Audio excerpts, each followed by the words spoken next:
Hi, everybody. This is Stefan Molyneux from Freedom Main Radio. Hope you're doing well. I am chatting with somebody you need to follow on Twitter at Cernovich,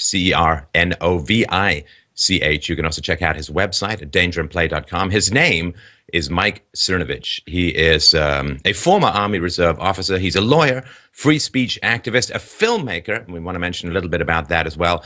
An author of a book which is truly mind-blowing and energizing. The best-selling book, Guerrilla Mindset, How to Control Your Thoughts and Emotions to Live Life on Your Terms. We'll put all the links to those below. Mike, thanks so much for taking the time today. Thank you for having me on. Now, annoyingly, or perhaps revealingly, or perhaps positively, events have elbowed aside the original topic of our chat, which was about your book and how to change your mindset to energize your life. But, of course, there was this terrible shooting in Orlando, Florida, where a Muslim extremist waded his way into a gay nightclub on Latin night and shot up a ridiculous number of people, and a tragic number of fatalities and woundings have emerged from that. And I got to tell you, I mean, I'm no expert in this area, and you certainly know more about it than I do, which we'll get to in a sec.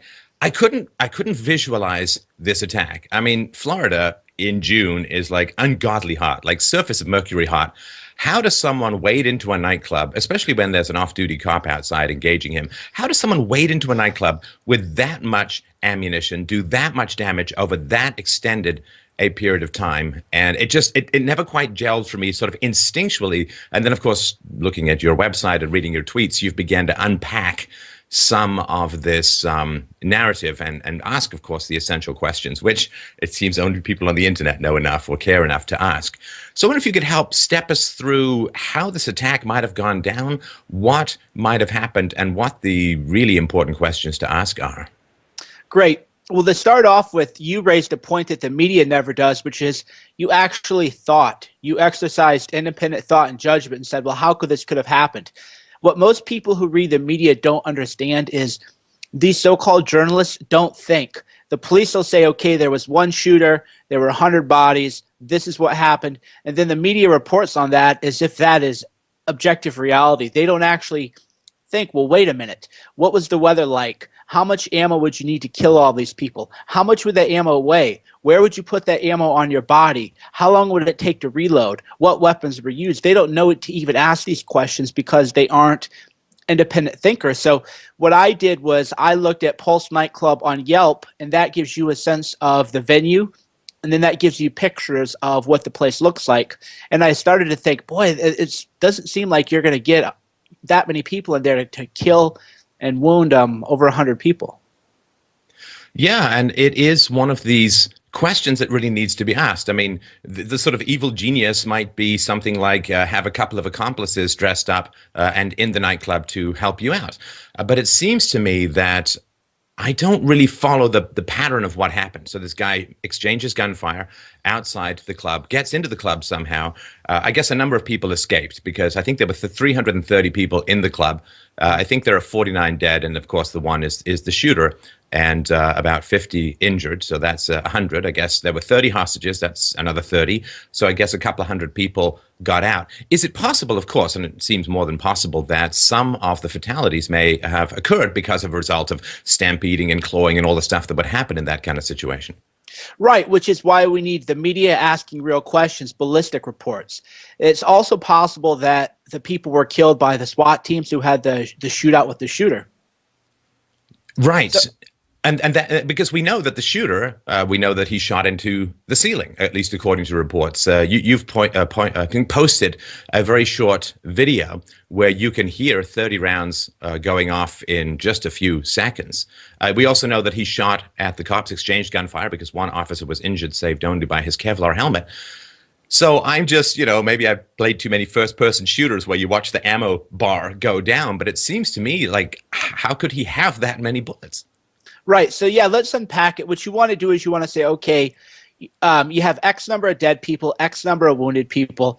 And in real life, bullets don't just fly out of people and hit other people, like in the Schwarzenegger movies. You kill 3 people with 1 bullet. That isn't reality. That isn't ballistic. So immediately, okay, if there were 100 casualties, I think the official count is 49 plus the guy, and then 53 are wounded. So you're thinking, okay, there's over 100 casualties.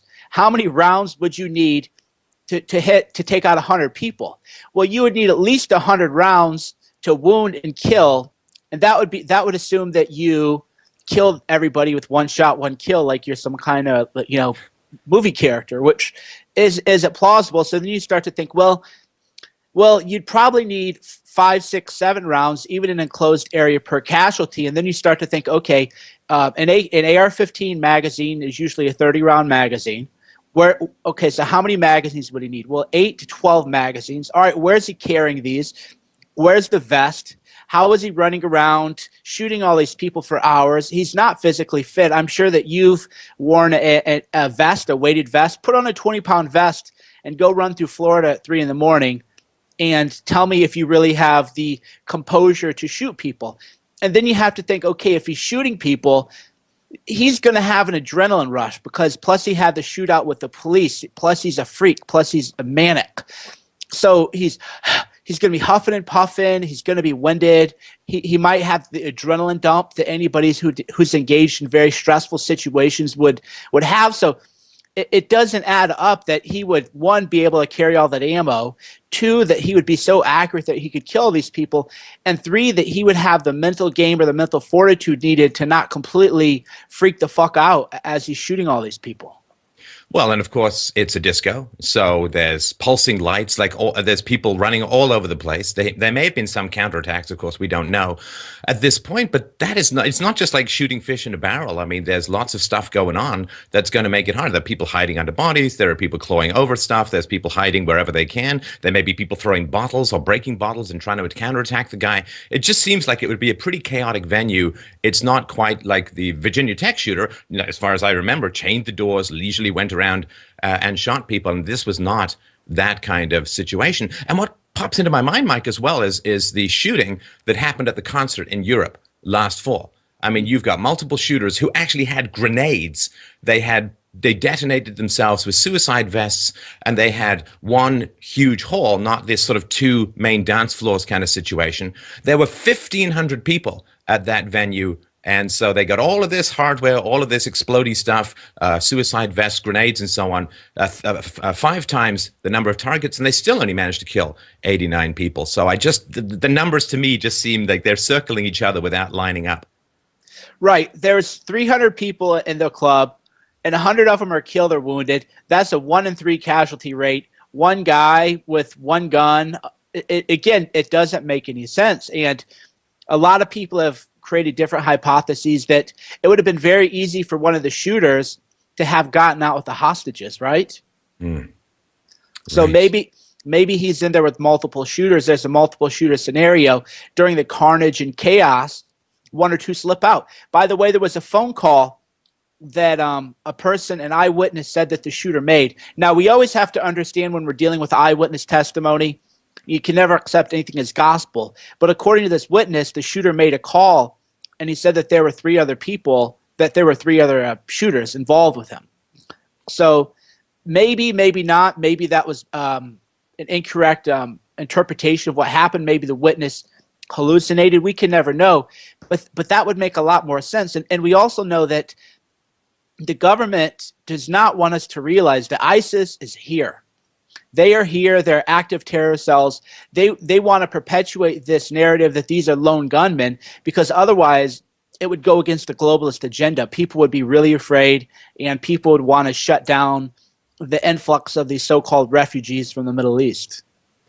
Well, I think the questions around immigration we can get to in a second, and that's important. It's really important, as I keep emphasizing, as you've talked about as well, Mike, that people understand that the immigrants are the significant voting bloc for the Democrats. The Democrats are power-mad junkies who, like all addicts, will do anything to get the source of their satisfaction. In this case, it's political power and money. So, they may be some of these people could be considered innocent bystander casualties on the leftist drive to power. And that is something that people sort of need to wake up to, that they are pawns in political games. And the blood count, the head count, is less important to a lot of the people in power than simply getting and achieving and maintaining that power. And that's a kind of important mindset for people to really understand where they are in the political hierarchy.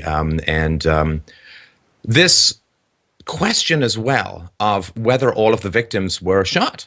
I mean, the guy or guys had 3 hours in there where, of course, there was no in and out as far as I know. The police were waiting, and we'll get to that in a sec. But there's no reason why he couldn't have had a bunch of knives, and he couldn't have just walked around slitting people's throats if that's his particular goal, to kill as many as possible. So it may not all, of course, have been bullets. It could have been cold steel as well. Well, let's consider that hypothesis.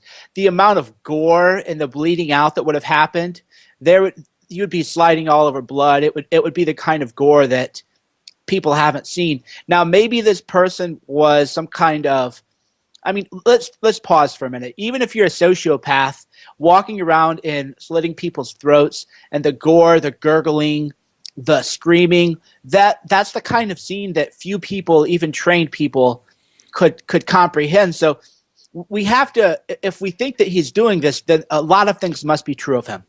He must have had super high-tech training with firearms, know how to conserve ammo, know how to shoot people.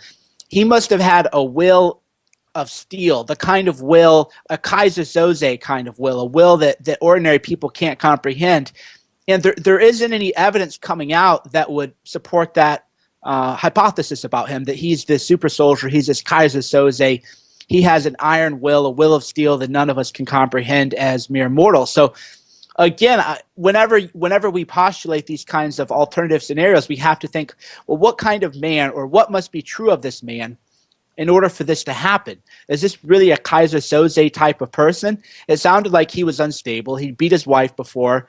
He posted dopey selfies of himself. He looked kind of soft. He might have been crazy, but to do what he did is really next level.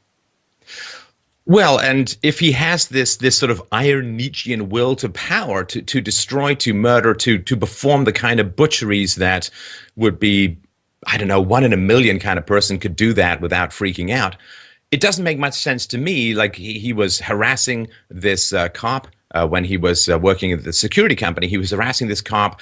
He was talking about killing people. He was talking about, he was racist, of course, a homophobe, and so on.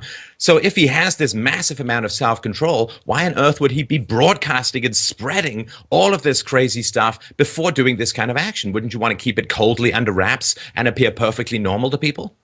Right. He strikes me as a weak-willed person. He has no track record of success. Now, if this person who had done this had a track record of success, he was a high achiever, then this would all be more plausible to me. But we essentially have a loser who is somehow performing tasks Herculean level, this Nietzschean iron will level, this Conan the Barbarian level, this Kaiser Soze. It doesn't add up with the life history. Right, right. It also bothers me just, well, more than a little bit, that his ex-wife, who found him so dangerous that her parents had to bungee in and pull her out of his home, and leaving all of her belongings behind. I mean, that is like next level get away from the crazy guy kind of situation, that they didn't report him as far as I know. He was never interviewed or arrested with regards to that level or capacity of violence, was not interviewed or arrested or charged with wife beating or whatever escalated from the wife beating, perhaps death threats that caused his ex-wife's parents to bungee in and take her out with nothing left behind. If they just reported him, if there'd been a chance to put all of this stuff together, things might have gone completely differently. And I'm pretty strong when it comes to people's moral responsibility when they're in knowledge, in possession of knowledge of that kind of potential for evil. Yeah, and the police were incompetent. That's the thing that we always have to understand with these shooting events. We assume that whatever the police tell the media is created by competent, high-functioning, intelligent people. So I don't even need to go the conspiracy theory route. Oh, I hate after every shooting when people call it a false flag. I think that denigrates the victims, and it's just kind of kooky. Well, why is everything a false flag? So I'm not saying this is a false flag. I'm just saying that there's no reason for me to trust the police and believe that a competent investigation has been performed. Well, as you pointed out, I mean, the cops could have waited in there, guns blazing. And the thing that sort of haunted me just last night and this morning, Mike, this idea that you have, I mean, I guess they called it a hostage situation, right? So the guy first burst in to the club at around 2 o'clock in the morning, and it wasn't until about 5 o'clock in the morning that the SWAT team and the cops went in. Now, of course, they got a chance to interview dozens, if not hundreds, of witnesses who have come out of the club, and they would have known that there had already been shooting. There are wounded people. Now, again, I'm no SWAT tactician, but it would seem to me that if you know you've got a shooter who's shot people who are lying in the floor and, of course, bleeding out, what's with the 3 hours? I mean, you've got people who are almost certainly going to die if you don't do something before those 3 hours. I don't quite understand that delay. Okay, we have this myth about policing in America, and the myth goes something like this. Police officers are heroic individuals, well-trained tacticians. Most police officers never fire a weapon unless they have to for range qualification, and the range qualification standards in many police departments are very lax. A lot of times a cop will fire a gun maybe once a year to practice, again, for range qualification, just to check a box. So when we know this is happening, we're not dealing with heroes. We're not dealing with Army Rangers here. We're not dealing with soldiers who are saying, I'm going to go in. All they want to do is they want to get home. All they want to do is do a job. All they want to do is get a pension. Now, people don't like to hear that because we're taught that the police are heroes, but they're just regular guys. So you would think, well, there's this active shooter situation. Okay, let's go in. Well, the average cop on the street doesn't even have any training for that. He wouldn't even know what to do if he got in there, and that's assuming that he had the courage and will that most police officers simply don't have. So it's just the normal domino clusterfuck of people not knowing exactly what they're doing, not having the right instruction, not having the right expertise, and events just kind of unfolding out of that snowball effect. Correct. It's mass hysteria, mass incompetency. So that's why a lot of people are too quick to call, there's a conspiracy. No, the police just didn't know what they wanted to do. Even if they had the courage, how are they going to go into a nightclub and take out an active shooter where, again, the disco lights are going off, it's loud in there, people are screaming, they don't know how to take cover. Most of them are not ex-military. They haven't had, basic tactical training, cover and concealment, move in, take the guy out. They aren't that accurate with their guns. I mean, think about that New York shooting. I can't remember. It was a couple years back, but the police started shooting there's a guy in Times Square, and they killed. I don't think they killed people, but I think they hit 7 different civilians. The police did. So the police are not highly trained. That is a big myth people have, and that's why I don't want to take this conversation too off tangent, but that's why people have to train themselves and be prepared to defend their own lives, because the police aren't trained. That is an absolute myth. Right. And when it comes to the big picture media narrative about this, I perhaps naively, Mike, I retain the ability to be shocked by the level of misdirection and avoidance and outright lying that occurs in the mainstream media. But, I work in alternative media, I think, as it's fair to say you do as well. So, of course, I'm exchanging information with people who don't have an agenda, who are willing to follow the facts, who don't have a dog in the fight, so to speak.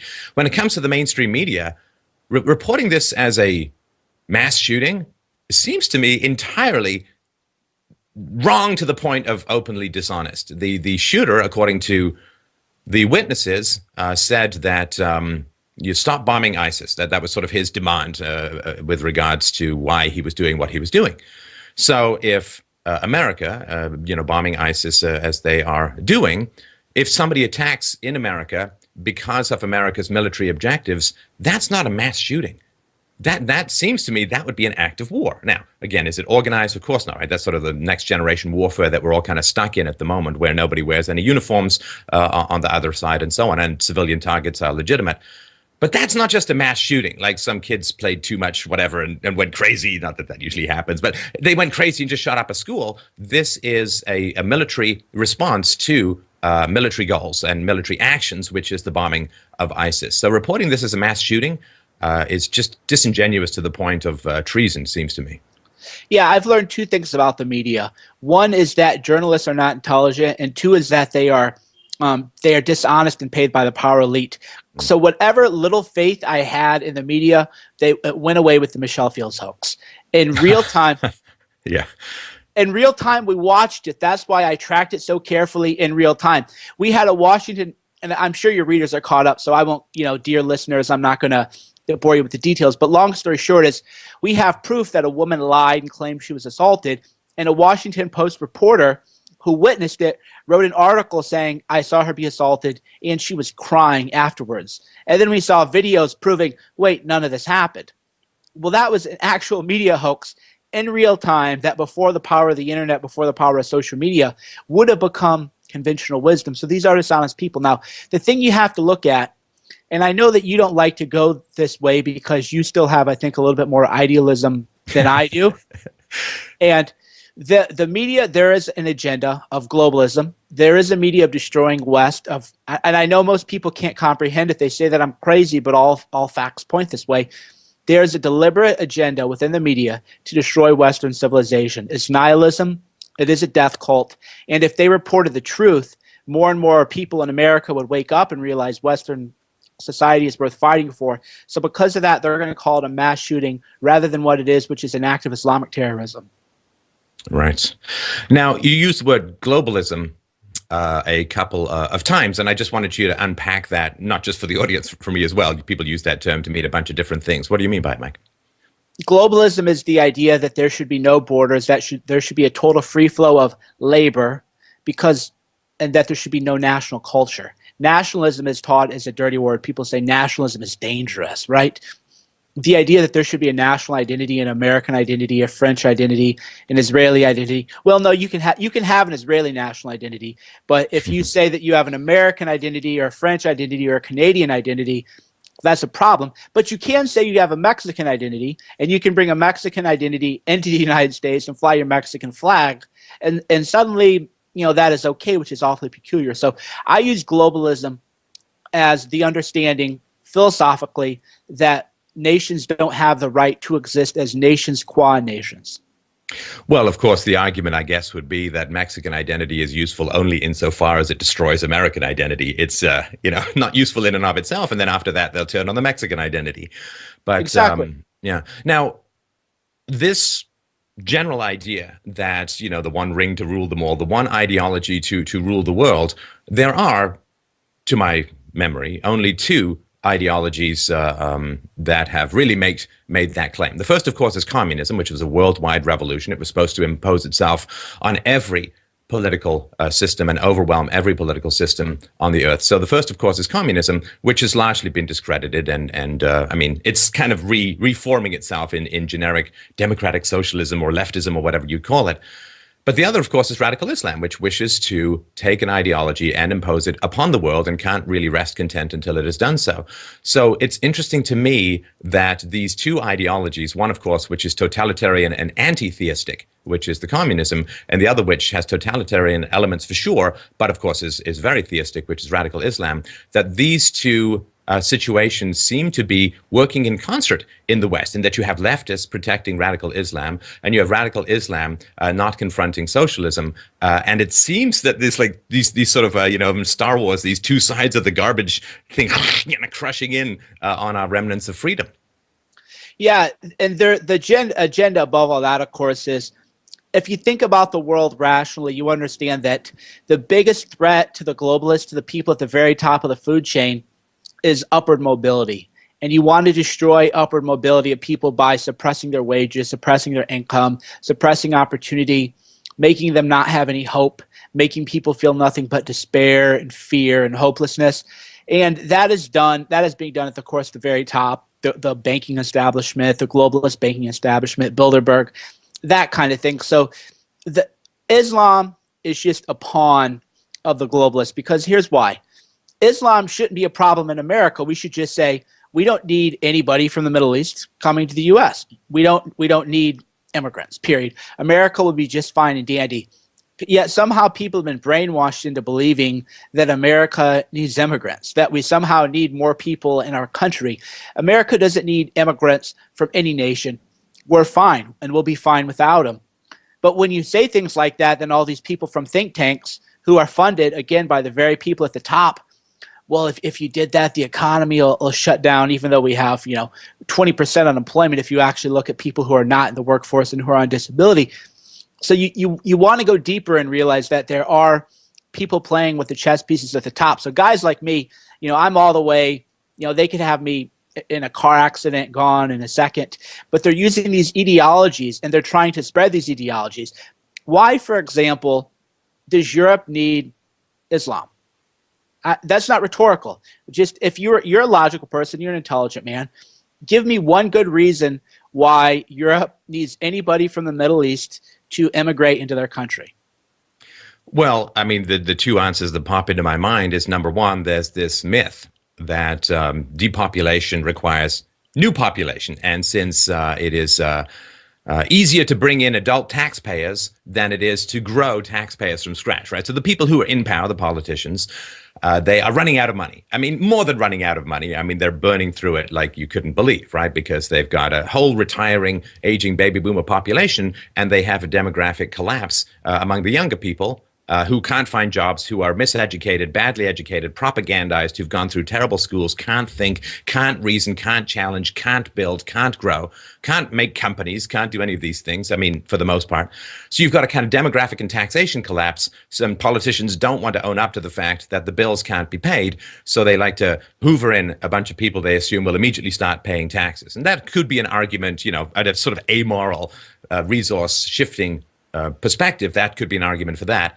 But I think most importantly, politicians don't want to be called racists. And I think that word, you know, the Trotsky invented word that's been used to smash any kind of in-group preference among whites for a couple of generations, the saying, well, listen, we're going to block off this immigration. We're going to stop this immigration. Well, why? Do you not like these people? Do you not like diversity? Do you not like multiculturalism? Are you a racist?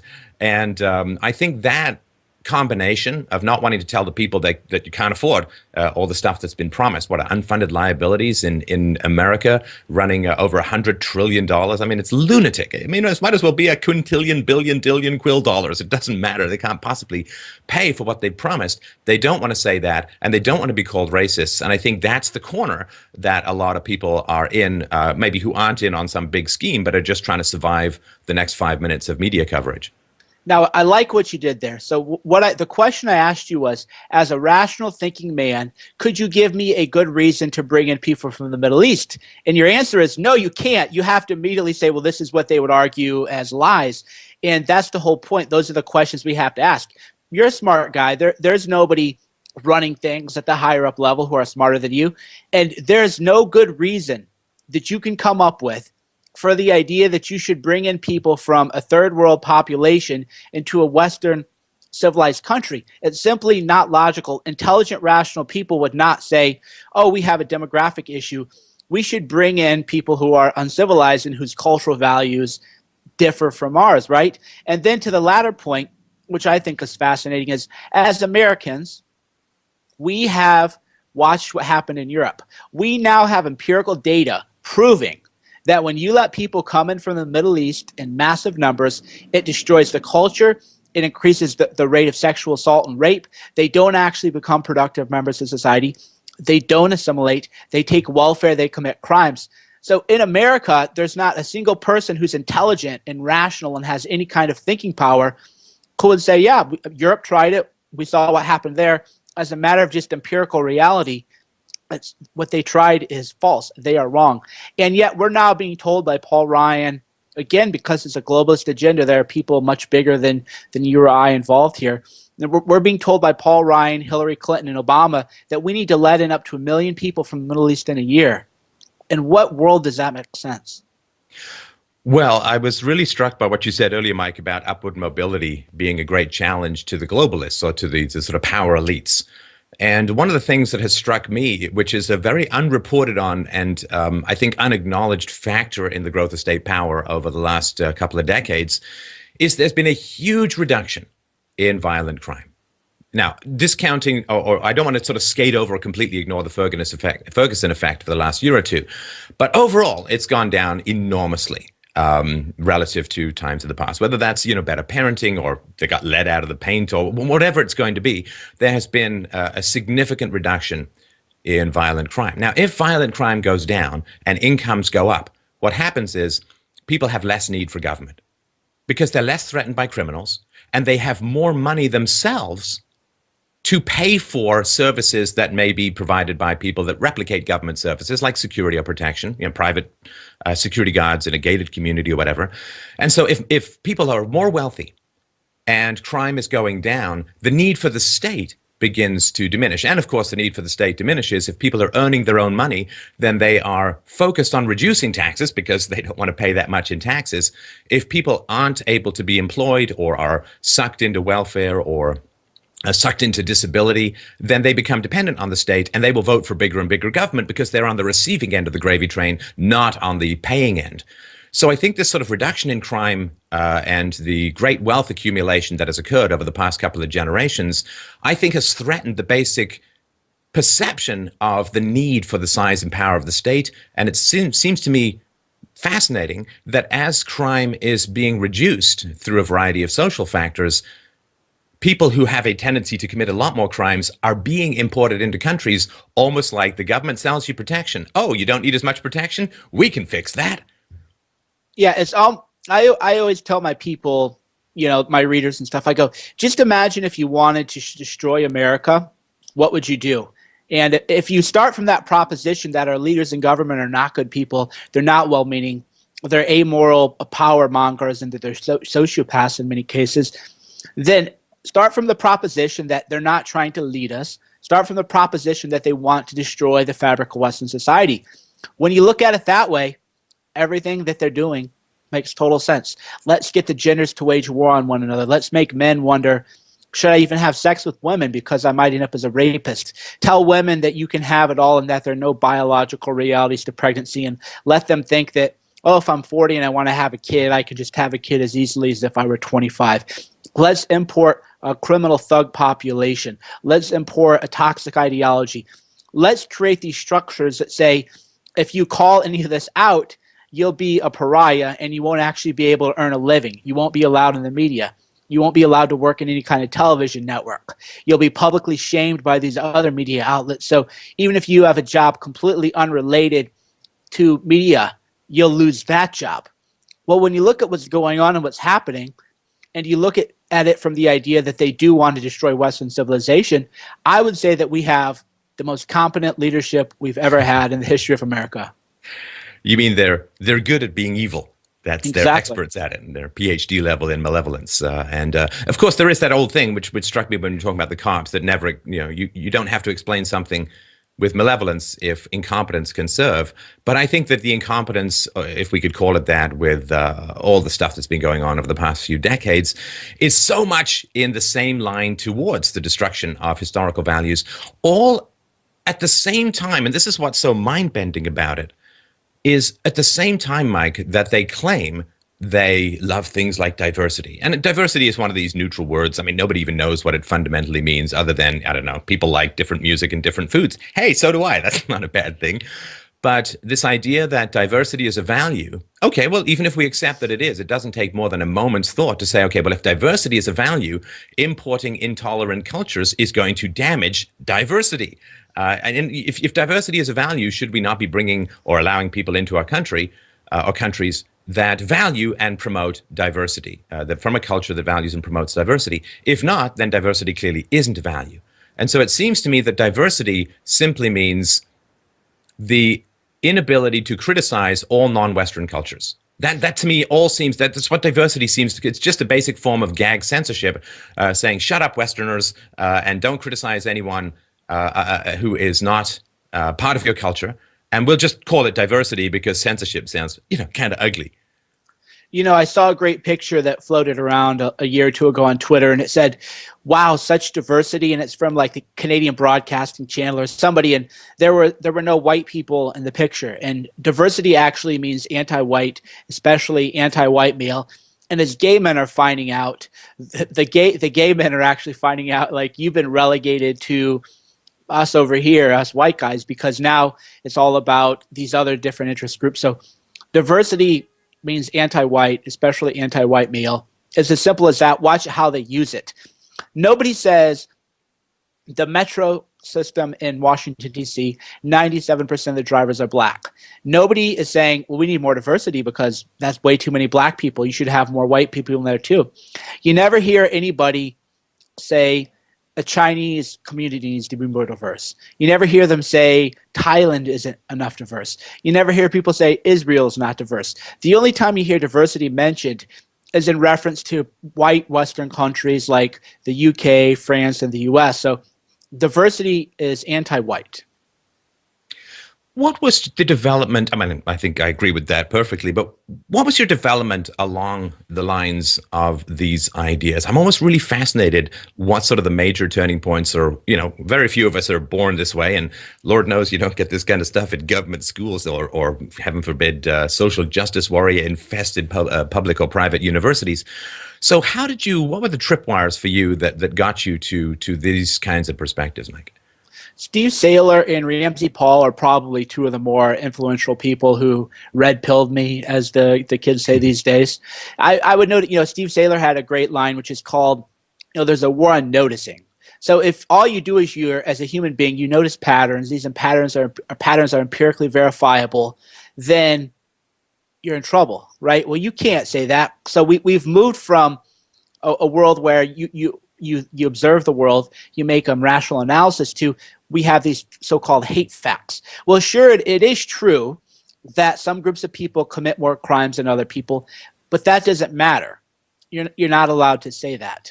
And then Ramsey Paul helped unbrainwash me, because I used to think nationalism was a bad word. I was a conventionally educated guy, went to college, went to law school, hung out with so-called intellectual people, and I thought nationalism was a bad word, and I realized I didn't know why I thought that. I'd simply been brainwashed by the globalists into believing it was a bad word. So Ramsey Paul definitely woke me up on that issue. Yeah, and I mean, I've certainly had a circuitous journey, but I think one of the things that has occurred for me is the recognition that immigration is this big, giant government program. The free movement of people all sounds great, but that's not what's happening in the world at the moment. What's happening is the productive classes are being stripped bare of resources in order to bribe at least arguably less productive classes to come into Western countries. That the free movement of people is not what is occurring. There is a massive amount of bribery that is occurring through refugee programs, through various kinds of welfare and other payments that are available to people who've never paid into a system. The whole point of welfare is like insurance. Ideally, like in the abstract, you pay into a system, and then if you run on hard times through no fault of your own, you can withdraw from that system that you've paid into. And the idea that it's sort of like having a life insurance company where people don't have to pay in. They can just, as soon as, if someone's dead, they can just go and apply for $1 million in life insurance. And that's not any kind of rationally sustainable situation. So once I sort of understood that immigration was a giant government program of resource redistribution and vote buying, it became a lot easier to oppose it, because I'm actually not opposing the free movement of people. I'm opposing the escalation of violations of the non-aggression principle represented by the giant government program called immigration. Well, the issue I have, same thing. Like what you're saying is true. The government always wants to grow itself. It's just the nature of mission creep. The reason I was very sort of quasi-open border libertarian is you can't have the free movement of people and then an ideology of bigotry, which is white privilege and that white people are evil. So what happens is if we brought in people from the Middle East and here was the agenda. All right, you're from a shithole. Guess what? You don't get to bring those shithole values here. You're going to conform to our Western culture. Then I would be much more open-minded about immigration. But what has happened now is you bring people in from a shithole. They have this toxic beliefs that would never be allowed by me. If I talked about women the way Muslims do, right, I'd be persona non grata even more than I am. So there's no intellectual consistency other than that they really hate white people and they really hate the white man. So what happens is we're going to bring people in from terrible cultures, and then we're going to tell them that if anyone criticizes the culture, you're allowed to say, no, you can't criticize me. So we make primitive people immune to criticism, immune to any kind of social shaming, immune to any kind of cultural assimilation. And then what happens? Well, you have these second generation people. That was the thing. The shooter in Orlando, he was not a recent immigrant. His parents hadn't assimilated. He hadn't assimilated. The Chechens, those Boston bombers, same thing. The ingrate kids, their parents came over as so-called refugees. They were total welfare deadbeats. They never loved America. Their kids never loved America. And their kids were never socialized to realize wherever you came from is shit, period. The children should be taught in every school, wherever you came from is shit. You're in America, and if you don't like America, you got to get out. But if you taught that in the schools, you'd be fired as a teacher. Oh, and not just fired as a teacher. We see, of course, people who challenge the narrative where the powers that be can get any kind of hooks into them. Their lives get, well, quite challenging indeed. And I had, of course, a listener from Europe. We've been talking to Europeans about their thoughts about the so-called migrant crisis. And they say, look, we're not afraid of being called names. We're afraid of being hauled off to jail and having our sources of income destroyed and having no life and not being able to feed our kids. And I mean, that, I think, is where people are. And it's a pretty desperate place for a lot of people to be. Yeah, they take away your income now, and that's just the rest of us, right?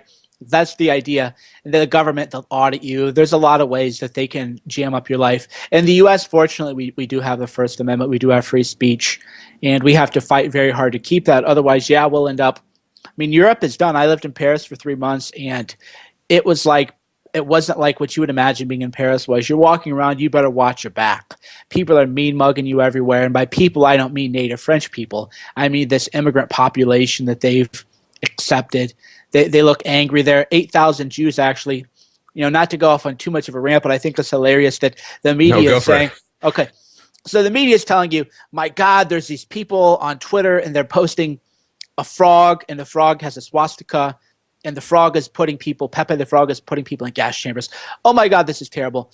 Meanwhile, 8,000 Jews had to leave France last year because the Muslims are fucking them up, essentially. The Muslims are beating them up, attacking them. If you go in certain parts of Paris that are they're no-go areas because Muslims live there, you can't walk around as a Jew in Orthodox attire without being at risk of an actual hate crime. So our media is telling you, oh, can you believe that these people on Twitter, you know, they put my last name in 3 parentheses, how terrible. But they don't have anything to say about actual real anti-Semitism, actual real hate crimes, because we live in this culture now where you can't call out bad behavior unless you're allowed to, and you're not allowed to call out actual violent criminal behavior by Muslims. Right, right. No, and of course, the media who is afraid to criticize extremist Muslims is the same media that constantly tell us, oh, no, it's just a religion of peace. And, you know, square that circle if you can. For me, Batman, I just can't do it. Well, Ramsey Paul made a great point, which is that everybody says the white man is evil and we're afraid of white men, and yet nobody has any problem bashing white men. Nobody has a problem putting a crucifix of Jesus Christ into urine or defecating on an American flag. But boys off, if we're so dangerous, we white men are so dangerous, why is it that people are not afraid of us, but they are awfully afraid of drawing a picture of Muhammad, aren't they? It is one of these, I don't know, I hate to sort of use the phrase end times. It sounds, it's the end of a particular mode of thinking, and hopefully it's going to be for the best and not for the worst. But I've almost gotten to the point, Mike, where if somebody is attacked, I automatically assume that they are the nicest and best and most decent person in the situation. And whoever is defended, I assume, is the least nice person. In other words, whoever is the most dangerous, in other words, the most irrational and aggressive, those are the people that the media swarm to defend, and whoever is the most reasonable is the person held up to endless waves of attack. And it's kind of got this inverse situation where a bad reputation is usually the mark of a good character. Yeah, because now the people who are giving you a bad reputation are actually the bad guys and the evil people. And again, it is hilarious. If white men are so evil and we're such bad people, why is it that we can get hated on every day, have our religions mocked, have our cultures mocked, have our way of life mocked, and we're not out killing people because of that? Who's really evil? Right. And it also, one of these double standards too, where people say, well, you see, it's blowback. You know, white people did all these terrible things around the world, and therefore it's blowback. And I mean, first of all, that's, you know, the Crusades. I've got a video called The Truth About the Crusades, which we'll link to below. People should watch that. White people ended slavery worldwide and expended dozens of years of blood and treasure in order to do so. But then, of course, only white people get blamed for slavery. But this basic reality that people talk about, well, blowback, you know, it's just blowback. Okay, well, I wonder if those same people, you know, this is a terrible thought, but if gay people ended up I don't know, doing something terrible to Muslims as a result of this, would people defend those gay people and saying, oh, well, it's blowback? It's like, no, blowback only occurs against white people and is only justified against white people. And if so gay, let's say gay Latinos did it, would people then say, oh, you see blowback against the Muslim thing, therefore, we're going to make up some kind of excuses for it? It just seems like kind of trapped in this one-way maze that leads to like bad whitey everywhere you turn. Yeah, right now, again, the only people you're allowed to hate are white men, and everything is then filtered through these weird privilege rubrics. Well, if a gay man killed a Muslim, who has the right? Ramsey Paul, I like Ramsey Paul because he's so pithy. And Ramsey Paul said, what happens when a gay person demands that a Muslim baker make a gay wedding cake? And I thought, oh, shit, right? Yeah, he can really pack in very deep observations in just a sentence or two. So that's what I kind of like to ask liberals now. I like to troll them with that as I go, well, if a Muslim demands that a gay person make a cake for their wedding, what are you going to say? And immediately the cognitive dissonance hits them, and they don't know how to handle it. They don't know how to answer it. So those are the kind of things too. And that's another thing I like about Ramsey Paul, and what we need more of, and what I try to do is we need to have more good humor, and we need to make our points in ways that trigger people. But I don't like the one thing that a lot of people do, which is try to trigger people by being extremely offensive. That can be effective, but I think when you trigger people with humor, you just completely shut them down, and then everybody who watches goes, hey, yeah, I mean, you're right. What if, if we're supposed to tolerate people, well, Muslims aren't tolerating gay people, this doesn't make sense, therefore your ideology is intellectually bankrupt. We need more of that. Okay, let's talk about that, because, I mean, you are famous, I would say, for, I don't know, not starting fights on the internet, but as the saying goes, ending them. What is your approach and standards by which you engage? I know you sometimes go after some pretty famous people, but what is your standard, Mike, by which you engage and attempt to unmask or show the hidden stripes of people on the internet? Okay, in a perfect world, I only go after people with very large platforms, because otherwise I think it is, to use an overused word, it is a little bit bullying if I just randomly picked on some guy that had never heard of me because I saw him posting a hashtag. That isn't really what I do. If somebody finds me, then of course I'll give them a fight if they want one. But I like to discredit and destroy the media establishment, because we have to destroy before we can rebuild. People like you, people like me, Breitbart is doing some good work in many instances. We have to completely burn down right-wing media. We have to let people know that the conservative media, the National Review, The Blaze, Red State, that is exactly owned by the same people who own the left-wing media.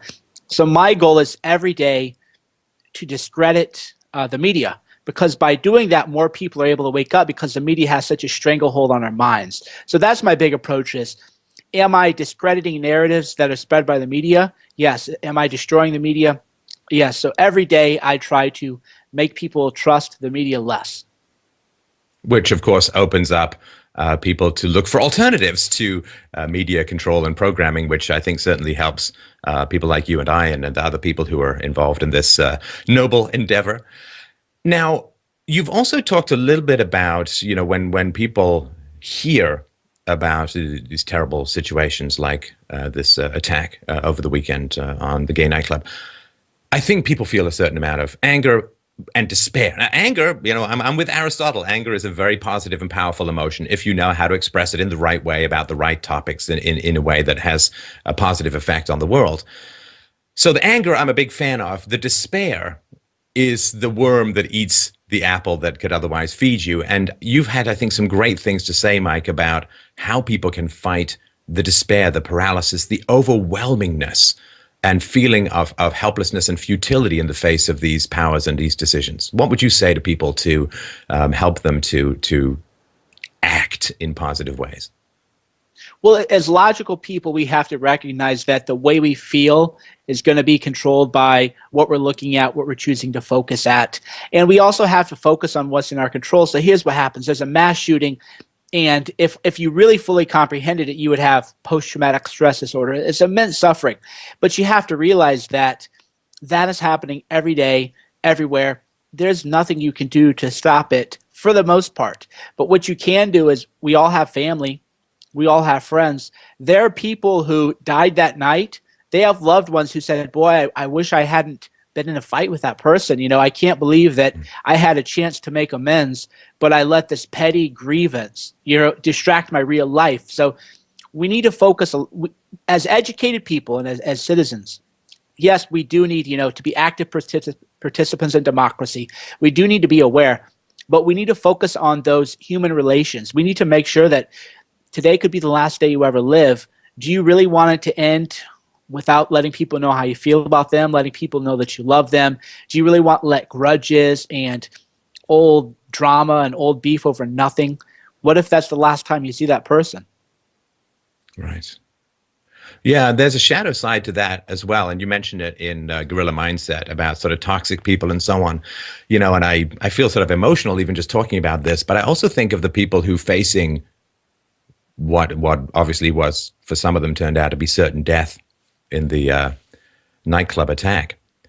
Maybe they'd been in a bad relationship, like some mean guy or just someone who was abusing them or ignoring them. And maybe they just spent the last 3 years pursuing someone whose heart was a vault closed to all rational or emotional entreaties. And maybe they regretted not just the opportunity to be close to people who they had unjustly distanced themselves from, but also the last couple of years, if they'd been in a bad relationship, that was the last 3 years of their life. And it could have been so much better if they'd made a more proactive choice to detoxify themselves from difficult people or destructive people in their lives.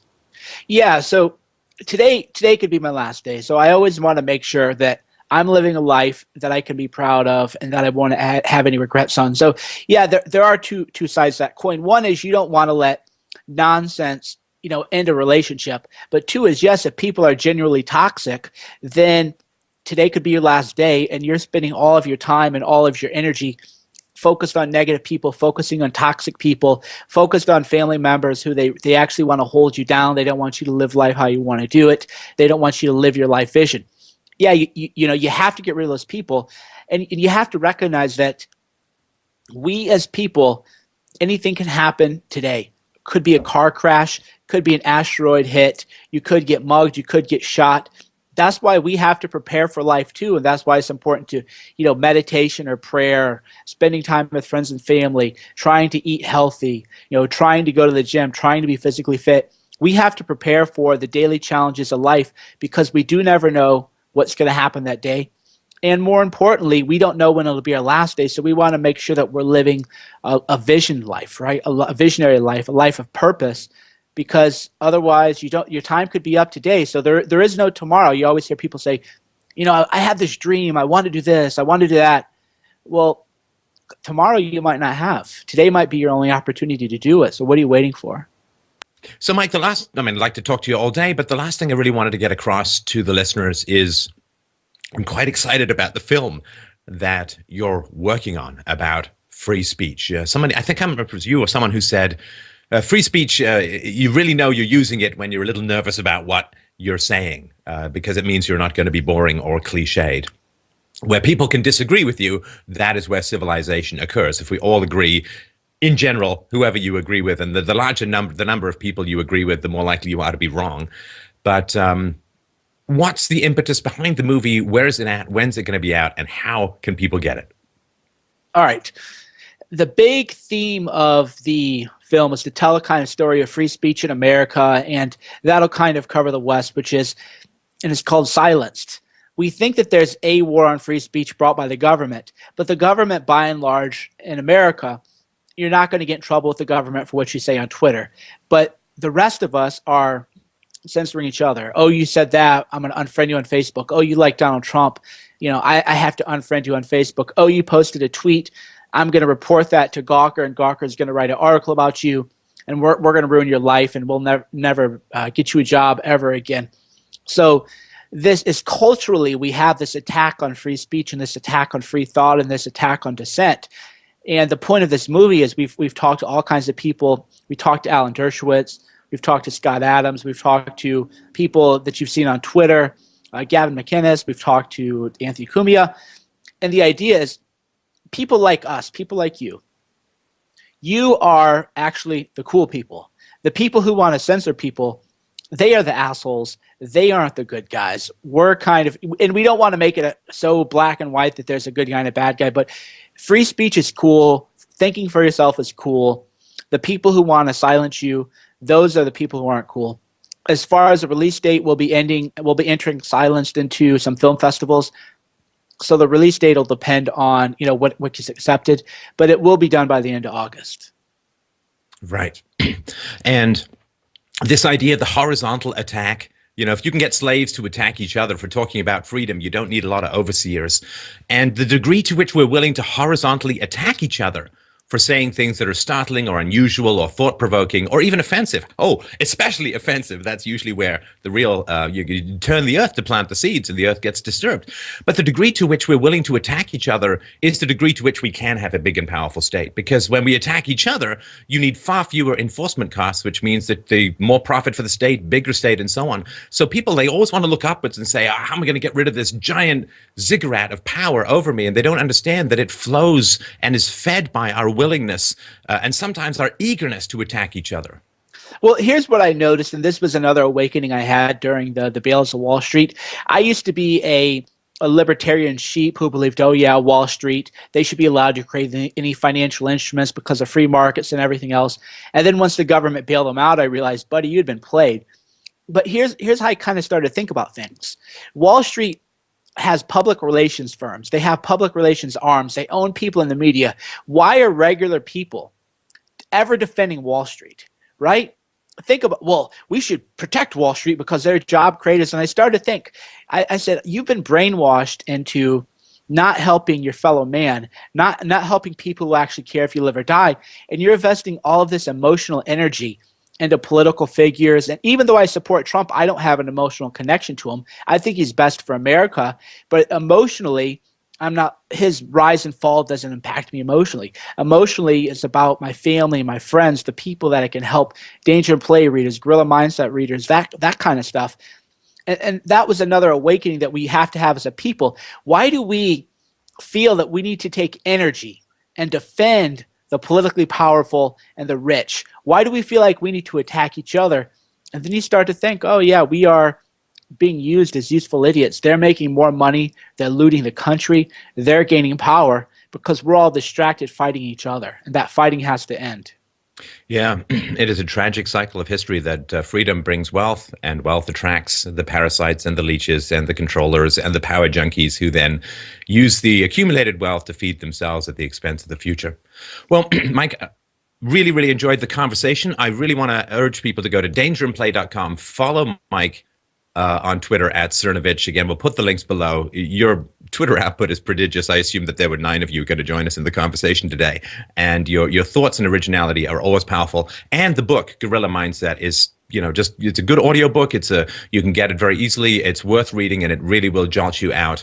I tried my first cold shower since I was a teenager. So hopefully we can get together and talk about that. But I really, really wanted to thank you for being an inspirational and courageous man out there on the wild west of the human frontier of challenging the powers that be on the internet. Mike, thanks so much for your time today.